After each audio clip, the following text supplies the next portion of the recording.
Hello everyone, welcome to Vindhya Ayurveda classes.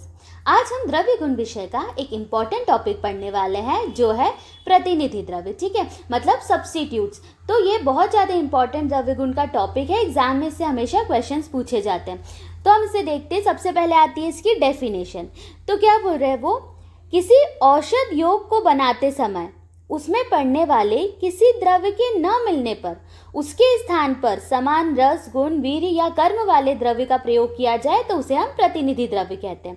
ठीक है, द्रव्य के अभाव का प्रतिनिधित्व करने वाला द्रव्य क्या कहलाता है? अभाव प्रतिनिधि द्रव्य। ठीक है, मतलब हम कोई औषध योग बना रहे हैं ना, कोई दवाई बना रहे हैं और हमें उसके कंटेंट्स नहीं मिल रहा है, ठीक है, तो उसके स्थान पर हम उसी के समान गुण वाला कोई दूसरा यूज कर सकते हैं, जिसे हम सब्स्टिट्यूट्स कहते हैं, प्रतिनिधि द्रव्य कहते हैं। Substitutes that can be used as alternative of original द्रव्य, ठीक है, that is प्रतिनिधि द्रव्य। अब देखिए इसका कंसेप्ट क्या होता है कि जो हम द्रव्य यूज कर रहे हैं वो कैसा हो, सिमिलर हो, आइडेंटिकल हो और कंपेरेबल हो। ठीक है, अब नीड ऑफ यूजिंग प्रतिनिधि द्रव्य है ना, क्यों हमें प्रतिनिधि द्रव्य का उपयोग करना पड़ता है? क्योंकि बहुत सारे द्रव्य जो है वो हर जगह उपलब्ध नहीं होते। ठीक है, बहुत से द्रव्य ऐसे जो आजकल उपलब्ध नहीं है, पहले थे, है ना। फिर योग बनाते समय महंगे द्रव्य लेना सबके लिए पॉसिबल नहीं है। फिर जब द्रव्य का प्रयोग आवश्यक है पर उसे किसी रूप में प्रयुक्त करने से हानि की संभावना हो सकती है, तो भी हम प्रतिनिधि द्रव्य यूज कर सकते हैं। Then comes things to keep in mind while selecting प्रतिनिधि द्रव्य। तो देखिए, जिस द्रव्य योग में एक ही द्रव्य का यूज हो रहा है ना, उसमें प्रतिनिधि द्रव्य नहीं प्रयोग करेंगे। अब फॉर एग्जाम्पल हमें हरितक आदि चूर्ण बनाना है ना, हरित की चूर्ण बनाना है, तो हरित की चूर्ण में हम हरित की ही यूज करेंगे, उसका प्रतिनिधि द्रव्य नहीं लेंगे हम। ठीक है, जिस योग में एक से अधिक द्रव्यों का उपयोग हो उसमें मुख्य द्रव्य छोड़कर अन्य सभी द्रव्य के स्थान पर प्रतिनिधि द्रव्य का प्रयोग किया जा सकता है। फॉर एग्जाम्पल हम लवंग आदि वटी बना रहे, तो लवंग तो उसमें इंपॉर्टेंट है ना, उसके बाद दूसरे द्रव्य जो उसका हम अल्टरनेटिव ले सकते हैं। ठीक है, इस तरह से। फिर देखिए, कोई भी प्रतिनिधि द्रव्य के प्रयोग से वह प्रधान औषधि के गुण कर्म को पूर्ण रूप में पूरा नहीं कर सकते, इसीलिए प्रतिनिधि द्रव्य ने मर्यादित लाभ की ही अपेक्षा की जाती है ना। देखिए, जो भी हम सब्स्टिट्यूट यूज कर रहे हैं तो उसमें सारे ही गुण थोड़ी ना ओरिजिनल द्रव्य के आ जाएंगे ना। ये एक सिर्फ प्रतिनिधित्व करने वाला द्रव्य ना, उसमें सारी क्वालिटीज ओरिजिनल द्रव्य की नहीं आएगी, है ना। जो हम द्रव्य बना रहे हैं वो बन तो जाएगा, लेकिन उसकी पोटेंसी थोड़ी कम ही रहेगी, है ना, वो ओरिजिनल द्रव्य की तरह नहीं यूज हो पाएगा। द्रव्य और उनके अभाव में हम कौन से प्रतिनिधि द्रव्य के यूज कर सकते हैं? कॉम्पिटेटिव एग्जाम के लिए टेबल बहुत ज़्यादा इंपॉर्टेंट है, तो हम इसे ट्रिक से याद करते हैं। पहले देखिए, अष्टवर्ग के द्रव्य में मेदा महामेदा के स्थान पर हम शतावरी का यूज कर सकते हैं। इसको आप कैसे याद करेंगे? देखिए, शत मतलब होता है 100 और महा को आप पढ़ लो महान। तो कोई महान कब होगा? जब उसके 100 में से 100 नंबर आएंगे। ठीक है, फिर देखिए, जीवक ऋषभक के स्थान पर यूज करते विदारी कंद, और रिद्धि वृद्धि के स्थान पे यूज करते हैं वाराही कंद। तो देखिए, यहाँ पे आप जब बोलते हैं रिद्धि वृद्धि तो र साउंड आ रहा है, वराही में भी र आ रहा है, ठीक है, लेकिन जीवक ऋषभक में विदारी है ना। अब एक बचा काकोली, क्षीर काकोली, इसकी जगह हम यूज करते हैं अश्वगंधा। ठीक है, तो ऐसा याद रखना कि काका की शादी तो किस पे बैठेंगे? अश्व पे, घोड़े पे बैठेंगे ना। तो काका शादी में किस पे बैठे? अश्व पे बैठे, है ना। तो काकोली, क्षीर काकोली का क्या है? अश्वगंधा है। ठीक है, तो ये अष्टवर्ग के द्रव्य तो आपको याद हो जाएंगे। फिर देखिए, भल्लातक, इसका प्रतिनिधि द्रव्य क्या है? चित्रक। क्योंकि भल्लातक बहुत ज्यादा क्या होता है? तीक्ष्ण होता है ना। चित्रक भी बहुत ज्यादा तीक्ष्ण होता है। चित्रक है ना, उसका पर्याय है अग्नि, ये आपको पता ही हुआ। भल्लातक का अग्नि मुख है ना, तो दोनों इनके गुण धर्म सेम होते हैं, तो भल्लातक की जगह हम चित्रक यूज कर सकते हैं। ठीक है, और चित्रक की जगह दंती और अपामार्गक्षार। अब इसको कैसे याद करेंगे? आपने चित्र बनाना है, किसका? दांत का चित्र, है ना, और ये एक मार्ग जैसा बन गया ना, मार्ग भी तो इसी तरह से होता है। तो चित्र और मार्ग याद रखना, किसका चित्र है? दांत का चित्र। तो चित्रक का है दंती और अपामार्गक्षार। फिर देखिए, कंकोल की जगह हम यूज कर सकते हैं जाति पुष्प। ठीक है, तो कोल, कोला ये एक तरह की जाति होती है ना, तो कोल जाति से याद रखना है, यहाँ पे जाति पुष्प आएगा इसका प्रतिनिधि द्रव्य।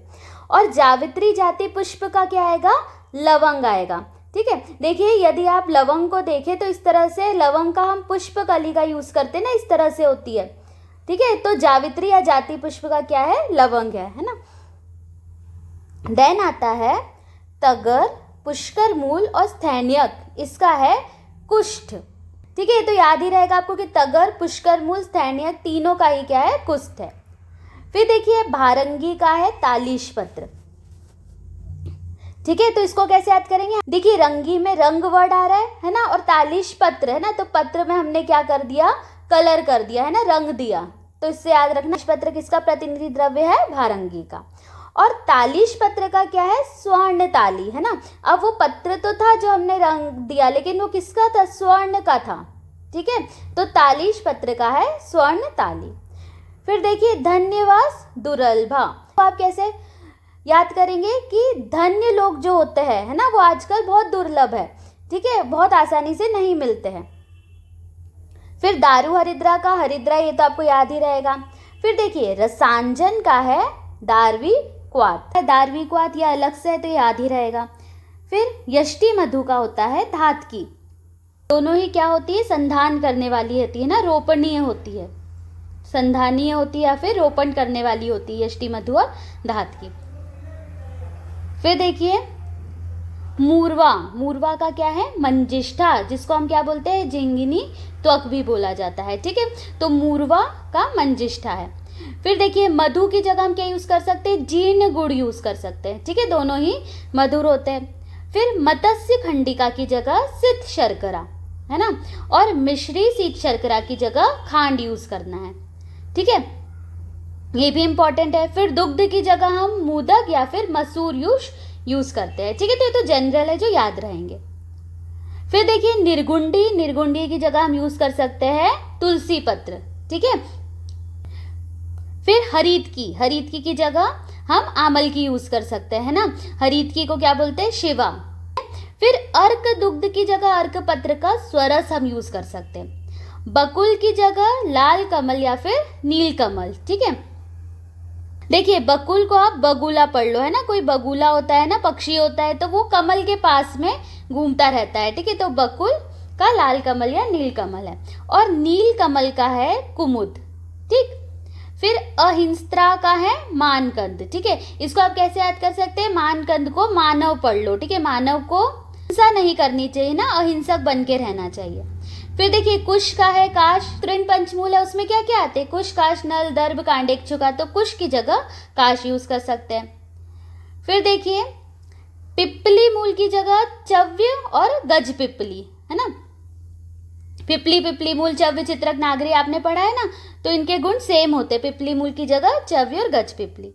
फिर देखिए सोमराजी दैट इज बाकुची, इसकी जगह प्रपुन्नाड फल दैट इज चक्रमर्द फल। ठीक है, ये भी बहुत ज्यादा इंपॉर्टेंट है, ये आपको याद रखना है। फिर सौराष्ट्र मृत्तिका की जगह स्फटिका, द्राक्षा भी मधुर है, गंभारी फल भी मधुर है ना, दोनों ही मधु त्रिफला में आते हैं, तो द्राक्षा की जगह गंभारी फल हम यूज कर सकते हैं ना। और देखिए गंभारी फल की जगह आप मधुक यूज कर सकते हैं। ठीक है, ठीक है। फिर देखिए अति विषा की जगह है नागरमोथा। ठीक है, याद रखेंगे, जिसमें बहुत ज्यादा विष है, किसमें बहुत ज्यादा विष है, नाग में। ठीक है, ये याद रहेगा। इक्षु मूल की जगह आप ले सकते हैं नल। देखिए इक्षु भी इस तरह से होता है, लंबा सा है ना, जो हमारा ईख होता है गन्ना, और नल भी ऐसा लॉन्ग सा होता है ना, टैप, तो थोड़ा इस तरह से आपको याद रहेगा। फिर नाग केसर की जगह पद्म केसर।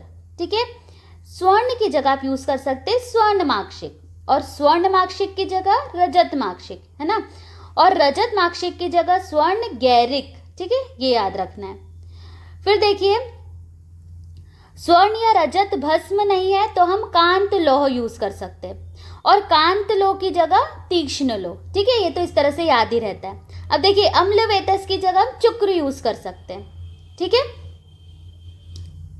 फिर आता है केसर, केसर की जगह कुसुम्भ पुष्प है ना, ये तो क से आपको याद रहेगा। ठीक है, तो राइमिंग से आपको याद रहेगा केसर कुसुम पुष्प। फिर कस्तूरी की जगह यूज कर सकते हैं कंकोल। ठीक है, और हमने क्या पढ़ा था, कंकोल की जगह हम क्या यूज कर सकते हैं, कोल, कोला क्या जाति है, तो जाति पुष्प यूज कर सकते हैं, ऐसा हमने पढ़ा था है ना, कंकोल की जगह जाति पुष्प। कपूर की जगह सुगंधी मोथा या फिर ग्रंथि पर्ण।